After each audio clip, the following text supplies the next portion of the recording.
आखिर हावड़ा ब्रिज को पूरे 12 बजे बंद क्यों कर दिया जाता है, जानने के बाद आप भी चौंक जाएंगे। और आखिर क्यों भारत पाकिस्तान और बांग्लादेश से लाखों टन कचरा खरीद रहा है, और कैसे इस आदमी ने प्लास्टिक के इस्तेमाल से पेट्रोल ही बना डाला, जानेंगे आज की वीडियो में। और आखिर क्यों स्कूटी के इन टायर्स को हमेशा छोटा ही बनाया जाता है, और आखिर कैसे ये शाओलिन मॉन्क अपनी उंगलियों से इन पेड़ों तक में गड्ढा कर देते हैं। ऐसे ही फैक्ट्स को जानने के लिए बने रहिए वीडियो के अंत तक। नंबर 1, कोलकाता का हावड़ा ब्रिज इंजीनियरिंग का सबसे बेहतरीन नमूना है, क्योंकि ये एक कैंटिलेवर ब्रिज है। मतलब कि जिस ब्रिज को सिर्फ एक एंड से ही फिक्स किया गया है और इसे दूसरी तरफ से किसी भी तरह का कोई सपोर्ट नहीं दिया गया है। लेकिन क्या आपको पता है कि इस ब्रिज को बनाने के लिए एक भी नट बोल्ट का इस्तेमाल नहीं किया गया? और क्या आप ये जानते हैं कि आखिर क्यों इस ब्रिज का आज तक कभी उद्घाटन नहीं हो पाया? और उससे भी बड़ा सवाल तो यह है कि इस ब्रिज को दिन और रात के 12 बजे दोनों ही समय पर आखिर बंद क्यों कर दिया जाता है? साल 1871 से पहले तक लोगों को कोलकाता से हावड़ा तक जाने के लिए हुगली नदी में से नाव से होकर गुजरना पड़ता था, जिसके बाद सरकार के निर्देशानुसार इस नदी पर 1528 फीट लंबे एक पीपे का पुल का निर्माण किया गया।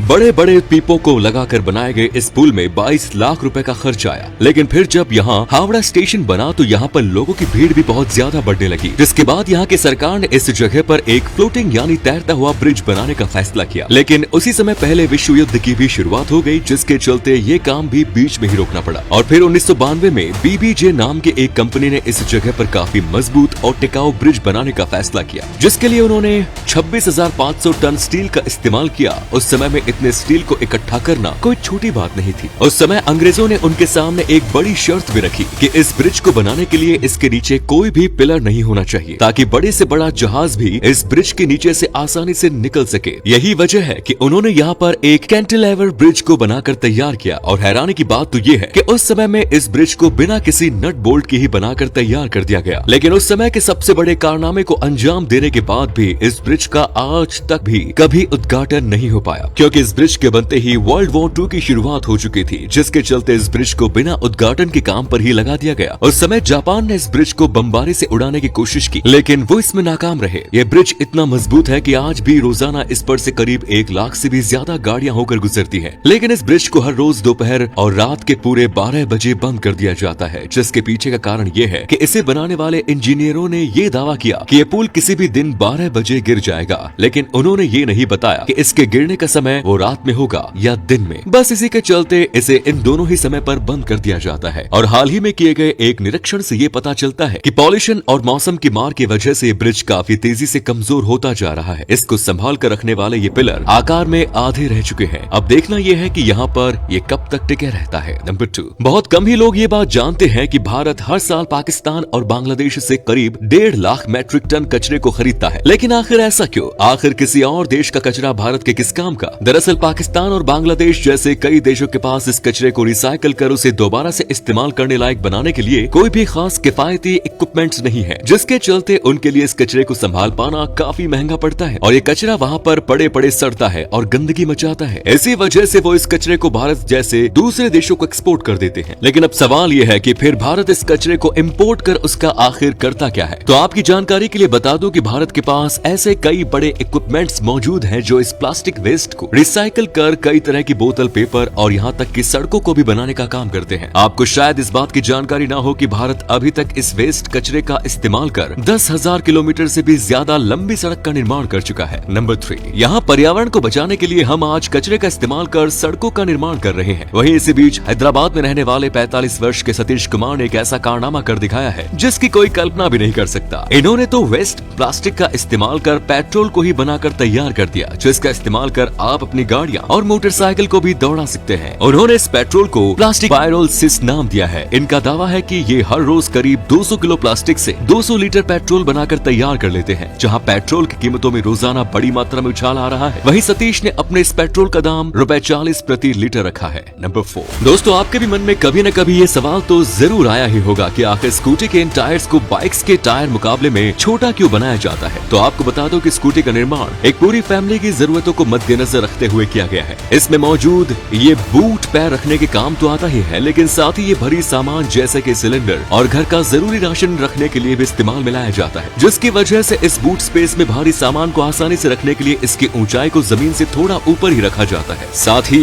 एक फैमिली को स्टोरेज कैपेसिटी की भी जरूरत होती है, जिसके चलते इसमें एक बड़ा अंडर सीट कैबिन भी बनाया जाता है। और इस केबिन की कैपेसिटी को बढ़ाने के लिए इसके इंजन के साइज को भी छोटा ही रखा जाता है। अब जाहिर सी बात है कि एक छोटा इंजन बड़े बड़े टायर्स को घुमाकर ऊंची चढ़ाई वाली जगहों पर ले जाने में असमर्थ रहेगा। इसके चलते स्कूटी के इन टायर्स को छोटा ही रखा जाता है और घर में मौजूद लड़कियों के कंफर्ट को भी ध्यान में रखते हुए इन टायर्स का साइज छोटा ही बनाया जाता है।